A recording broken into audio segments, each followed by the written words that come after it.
দুলাভাই, আপনি আমাকে গোয়ালঘরে নিয়ে আসলেন কেন? আমি বললাম, আজ আমি তোমার কোনো কথা শুনব না। তোমার কোনো বাধা আমি আজ মানব না। দুলাভাই, আমি একটা বাচ্চা মেয়ে। আপনি আমাকে যেতে দিন। আমি পারব না আপনার সাথে। তুমি পারো আর না পারো সেটা আমার দেখার বিষয় না। আমি আজ তোমাকে কিছুতেই যেতে দিব না। তারপর দুলাই ভাই আমার সাথে জোর করে বাকি ঘটনাটা গল্পতেই বলছি। আমার বিয়ে হয়েছিল অনিলা নামের একটা মেয়ের সাথে। আমার একটা 10 বছরের শালী ছিল। আমার শালীকে তো আমি বাচ্চা মনে করতাম, কিন্তু সে তো পুরাই নায়িকার মতো।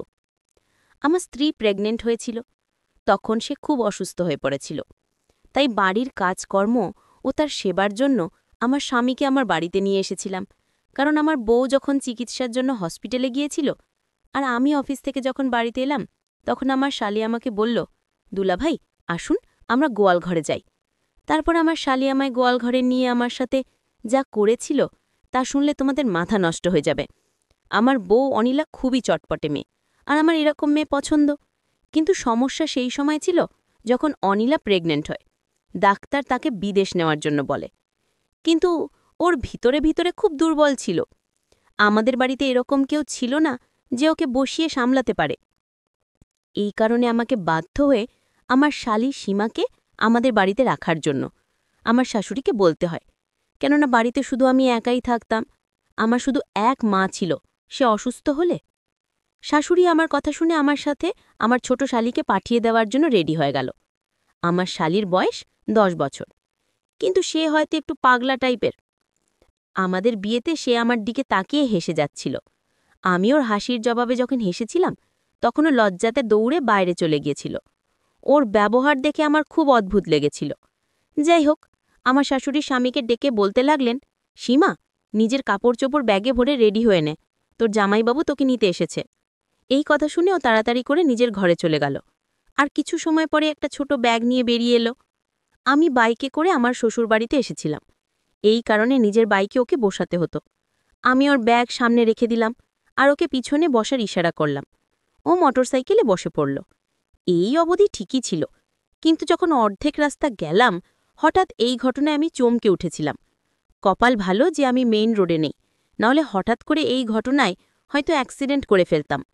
আমি তাড়াতাড়ি করে মোটরসাইকেল সাইডে দাঁড় করি ওকে বললাম, এটা তুমি কি করছো? কারণ আমার শালী সীমা মোটরসাইকেলে বসে আমার সাথে দুষ্টুমি করছিল। তাই তোমার যদি মোটরসাইকেলে ভয় লাগে, তাহলে তোমার যদি ধরতে হয় তাহলে তুমি আমার কাঁধের ওপর হাত রাখবে। আমার কথা শুনেও তাড়াতাড়ি করে ঠিকঠাক হয়ে বসল। এরপরে আমি ওকে বাড়িতে নিয়ে এলাম। অনিলাকে দেখেও খুব খুশি ছিল। সমস্ত কাজ অনিলা সীমাকে বুঝিয়ে দিয়েছিল। সীমা জল খাবার অদিতির ঘরে নিয়ে দিত, আমার অফিসের কাপড় আয়রন করে দিত। একদিন আমি আমার বাথরুমে স্নান করছিলাম। বেশিরভাগ সময় যখন শরীর খারাপ লাগত, তখন ঘর থেকে বেরিয়ে বারান্দায় গিয়ে বসত। এখনও বারান্দাতেই বসেছিল।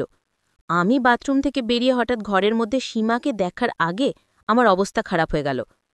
হয়তো আমার আয়রন করা কাপড় রাখতে এসেছিল, কিন্তু ও ফিরে যাওয়ার পরিবর্তে ড্রেসিং টেবিলের সামনে দাঁড়িয়েছিল। আমাকে দেখেও ঘাবড়ে গেল।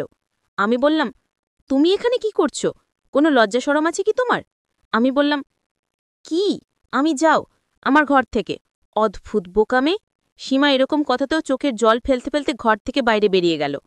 আমি রাগে গজগজ করতে করতে নিজের কাপড় পরে যখন বাইরে এলাম, তখনও অনিলার পাশে বসে কান্না করতে বলেছিল। দিদি, আমাকে বাড়িতে রেখে এসো। আমি তোমাদের বাড়িতে থাকতে চাই না। জামাইবাবু সবসময় আমাকে বকতে থাকে। তোমার এই লিপস্টিক আমার ভালো লেগেছিল, তাই তাই আমি একটু লাগাচ্ছিলাম। আমাকে ঘর থেকে বাইরে আসতে দেখে অনিলা আমাকে বলতে লাগল, সুজন, কী সব কাজ করো না তুমি? আমার এই বাচ্চা বোনটিকে শুধু শুধু এত বাজেভাবে বকছো কেন? তোমার বাড়ির সমস্ত কাজের দায়িত্ব ওর উপর এসে পড়েছে। বিয়ের আগে কোনোদিন আমি ওকে দিয়ে কোনো কাজই করাতাম না, কিন্তু এখনও আমার অসুবিধার কারণে এখানে এসেছে। তাই তোমার নিজের ব্যবহার ওর সাথে ভালো রাখা উচিত, কিন্তু তার পরিবর্তে তুমি সবসময় ওকে বকতে থাকো। আমি অনিলার কোনো কথার জবাব দিলাম না, বরং বকা দেখে অবাক চোখে ওর দিকে তাকিয়ে রইলাম। ওর বোঝা উচিত ছিল যে কোন সময় ওর বোনের কোথায় থাকা উচিত আর কোথায় থাকা উচিত না। আমি জলখাবার না খেয়ে অফিসে চলে গেলাম। আমার হৃদয় থেকে বিরক্তি অনুভব হতো, কেননা ওর কাণ্ড কারখানা কিছুটা সেরকমই ছিল। একবার আমি ক্লান্ত হয়ে অফিস থেকে তাড়াতাড়ি বাড়িতে এসে দেখলাম সীমার ঘরের দরজা বন্ধ। আমার মনে হলো হয়তো নিজের ঘরে আছে। আমি নিজের ঘরে ঢুকে দেখলাম অনিলা চাদর দিয়ে মুখ ঢেকে ঘুমিয়ে আছে। যতক্ষণ থেকে অনিলা প্রেগনেন্ট হয়েছে ততক্ষণ থেকেই আমাকে কাছে আসতে দিত না, বলতো ডাক্তার সাবধানে থাকতে বলেছে। যদি ওকে দেখে আমার হৃদয়ে অন্য কিছু করার ইচ্ছা হতো, তাই আমি দরজা লক করে অফিসের ব্যাগ এক সাইডে রাখলাম আর বিছানায় উঠে সীমার পাশে গিয়ে শুয়ে পড়লাম। তখন সে বলল, দুলাভাই, আপনি আমার রুমে কেন? আপনি এখানে কেন এসেছেন? আপনার সাথে আমার আর কোনো কথা নেই। আমি বললাম, তুমি এমন করছো কেন? তুমি আমার সাথে কেন রাগ করছো? তখন সীমা বলল, দুলাভাই, আপনি আমার সাথে শুধু ব্যবহার খারাপ করেন।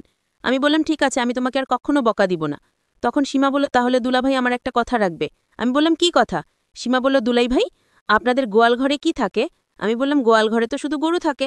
আমার শালি তখন বলল, তাহলে দুলাভাই, ওই গোয়াল ঘরে আমার একটা কাজ আছে আপনার। আমি বাচ্চামের কথা শুনে অবাক হলাম, বলে, কি গোয়াল ঘরে কেন? সীমা বলল, গেলেই বুঝতে পারবেন। এর কিছুদিন পর আমি অফিস থেকে ফিরে এসে দেখলাম আমার স্ত্রী কোথায় জানি গিয়েছিল। আমি বললাম, তুমি কোথায় গিয়েছিলে? ও বলল, আমার পেটে খুব অস্বস্তি হচ্ছিল, এই কারণে পাশের বাড়ির মাসিমাকে নিয়ে ডাক্তারের কাছে গিয়েছিলাম। তাদের গাড়ি আছে, তাই তাকে নিয়ে ডাক্তারের কাছে চেক আপ করি এখনই ফিরলাম। আমি বললাম, ডাক্তার কি বলল? ও বলল, ডাক্তার বলেছে এই সময় এরকম একটু হতে পারে, তিনি কিছু ওষুধ লিখে দিয়েছেন। দিন দিন ওকে খুব দুর্বল মনে হচ্ছিল। আমি অনিলাকে বললাম, তুমি আরাম করো, আমি এক্ষুনি আসছি। আমি নিজের কাপড় বদলে ঘর থেকে বাইরে বেরিয়ে এলাম। সীমা সেই সময় রান্নাবান্না করতে ব্যস্ত ছিল। আমি ওর কাছে এসে দাঁড়িয়ে পড়লাম। আমাকে দেখে ওর মুখের রং বদলে গেল। আমি নিজের মাথা নিচু করে নিলাম, কেননা তার কথা আমি রাখিনি। সে বলেছিল গোয়াল ঘরে যেতে। আমার মনে মনে জানতে ইচ্ছা করছে সেই গোয়াল ঘরে কেন যেতে চাই একটা বাচ্চা মেয়ে। যাই হোক, আমি চাইতাম না এই কথাটা অনিলা অবধি পৌঁছাতে, তাই ওকে বললাম, তুমি যে গোয়াল ঘরে যেতে চাও বোনকে কোনো সময় বলবে না। আমার গলার স্বর কিছুটা কঠিন হয়ে গেল, আরও চুপ থাকল। তারপরে আমার অনুভব হলো যে এই কথাটা আমার কিছুটা নরম স্বরে বলা উচিত। তাই আমি বললাম, দেখো, তুমি গোয়াল ঘরে যেতে চাও কেন? কিছু হয়েছে, সেটা শুধু ভুল বোঝাবুঝির কারণে হয়েছে। একে তো তোমার আমার কথা শোনা উচিত হয়নি। একদিন রাতে দুলাভাই ভুল করে আমার রুমে চলে আসে, আর আমি তো একটা বাচ্চা মেয়ে।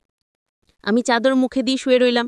দুলাভাই আমার বোনের ঘর মনে করে আমার ঘরে চলে আসছে, কিন্তু আমি তো জানতাম সে একটা বাচ্চা মেয়ে। কিন্তু আমার সাথে যে কার্যকলাপটা ঘটল সেটা দেখে আমার হুঁশ হয়ে গেল। সীমা বিভর ঘুমেছিল, আর ঘুমের ঘরে তার বোনের সাথে রাতে যা আমি করতাম সেইটা আমি আজ সীমার ঘরে এসে সীমার ঘুমের মধ্যে করে ফেলেছি। যখন সকাল হলো, সীমা সব বুঝতে পেরেছিল। আমার মনে হয়েছিল যে তুমি অনিলা, কিন্তু তারপরেও যা কিছু হয়েছে তার জন্য আমি তোমার কাছে ক্ষমা চাইছি, কিন্তু প্লিজ এই কথাটা অনিলাকে বলো না। আমার নরম স্বরে কথা শুনেও বলতে লাগলো, আমাকে অনিলা দিদি বলেছিল যে আমি যেন তার ঘরে থাকি। আমি বললাম, যাই হোক, যা কিছু হয়ে গেছে সেটা ভুলে যাও। তো সঙ্গে সঙ্গে আমার কথা মেনে নিল, আর আমিও নিশ্চিত হলাম। সময় এইভাবেই কাটতে লাগলো। কিন্তু সীমার একটা আবদার আছে, সেটা হলো সে আমাকে কিছুদিন যাবৎ বলতেছিল তার সাথে আমি গোয়াল ঘরে যেতে। কিন্তু কে যে গোয়াল ঘরে যেতে চায়, আর আমিও ঠিক সময় পাচ্ছি না কোন সময় যাব। সে আমাকে বলেছিল ওই দিনের রাতের ঘটনাটা তার দিদিকে বলবে না, যদি আমি তার সাথে গোয়াল ঘরে যাই। এসব ভাবতে ভাবতে এদিকে আমার স্ত্রীর অবস্থা আবার ঠিক বলে মনে হচ্ছিল না। সময় যত কাটতে লাগলো শ্বাস নিতেও ততই কষ্ট হতে লাগলো। ওর শরীরে রক্তের খুব অভাব ছিল, প্রায় দিনই ও ভিটামিনের ইঞ্জেকশন দিত। ওর চোখের নিচে কালো ছাপ পড়তে শুরু করেছে, গায়ের রং ফ্যাকাশে হতে শুরু করেছে। ডাক্তার যমজ বাচ্চার কথা বলেছিল, হয়তো এই কারণেই খুব বেশি দুর্বল হয়ে গিয়েছিল। 9 মাসে তোর অবস্থা এমন হয়ে গিয়েছিল যে আমাকে বাড়িতে হুইল চেয়ার নিয়ে আসতে হয়েছিল, কেননা ও একদমই হাঁটতে চলতে পারত না। ডাক্তার অপারেশনের কথা বলেছিল, এই কারণে আমি আর সীমা ওকে হসপিটালে নিয়ে গেলাম। কিন্তু অপারেশনে অনেক সমস্যার সৃষ্টি হয়েছিল। 1 ঘন্টা পরে লেডি ডাক্তার ঘর থেকে বাইরে এলো, নার্সের হাতে 2টো বাচ্চা দিল। নিজের সন্তানকে দেখে আনন্দে পাগল হয়ে গিয়েছিলাম, কিন্তু ডাক্তারের মুখ দেখে আমার হৃদয়ে খটকা লাগলো। লেডি ডাক্তার বলতে লাগলেন, মিস্টার সুজন, আপনার স্ত্রীর অবস্থা খুব খারাপ। এটা শুনেই আমি টেনশনে পড়ে গেলাম, আর বললাম, ওর কি হয়েছে? তখন তিনি বলতে লাগলেন যে ওর সার্ভাইভ করতে পারছে না, ওর কাছে অল্প কিছু সময় আছে, আপনি প্লিজ গিয়ে তার সাথে দেখা করুন। এটা শুনেই যেন মনে হলো আমার পায়ের নিচ থেকে মাটি বেরিয়ে গেছে। আমি বললাম, এসব আপনি কি বলছেন? কিছুই হতে পারে না। আমি দৌড়ে তার কাছে এলাম এবং দেখলাম খুব কষ্টে শ্বাস নিচ্ছিল। আমি তার কাছে গেলে ওর চোখ থেকে জল গড়িয়ে বালিশে প্রবেশ করেছিল। আমাকে দেখেও হালকা একটু হাসার চেষ্টা করল। আমি তার কাছে গিয়ে বসে পড়লাম। ওর চোখের জল ফেলেই চলেছিল। আমি ওর হাত ধরে বললাম, কিছুই হবে না তোমার, দরকার হলে আমি জলের মতো পয়সা খরচ করব, তুমি ঠিক হয়ে যাবে। কিন্তু খুব কষ্টে ভাঙাচোরা শব্দ বলতে লাগলো, তুমি যা কিছুই করো না কেন, আমি বুঝে গেছি যে আমার কাছে সময় খুব কম। আমার স্ত্রী বলতে লাগলো, সুজন, প্লিজ আমার বাচ্চাদের জন্য সৎমা নিয়ে এসো না, তার থেকে তুমি সীমাকে বিয়ে করে নিও। ওর কথা শুনে হতবম্ব হয়ে ওর দিকে তাকিয়ে রইলাম। হঠাৎ করে হওয়া এই অবস্থার জন্য আমি একদম রেডি ছিলাম না। আমি বললাম, এরকম কথা কেন বলছো তুমি? তোমার কিছুই হবে না, ভগবানের জন্য এরকম কথা বলো না। অনিলা হঠাৎ করে নিঃশ্বাস নিতে খুব কষ্ট হতে লাগলো। আমি ডাক্তারকে ডাকতে শুরু করে দিলাম। আমি চিৎকার করে করে সমস্ত লোক আশেপাশে দাঁড়িয়েছিল। আমার চোখ দিয়ে জল পড়তে লাগলো। কিন্তু এত কিছুর পরেও ও আমাদেরকে ছেড়ে চলে গেল। আমার গণনা তো সেই সমস্ত পুরুষদের মধ্যে হয়তো যারা নিজের স্ত্রীর জন্য সমস্ত স্বপ্ন, সমস্ত আবেগ কন্ট্রোল করতে পারে না। এর সাথে আমার এরকমই বন্ধন ছিল। ওর শান্ত স্বভাব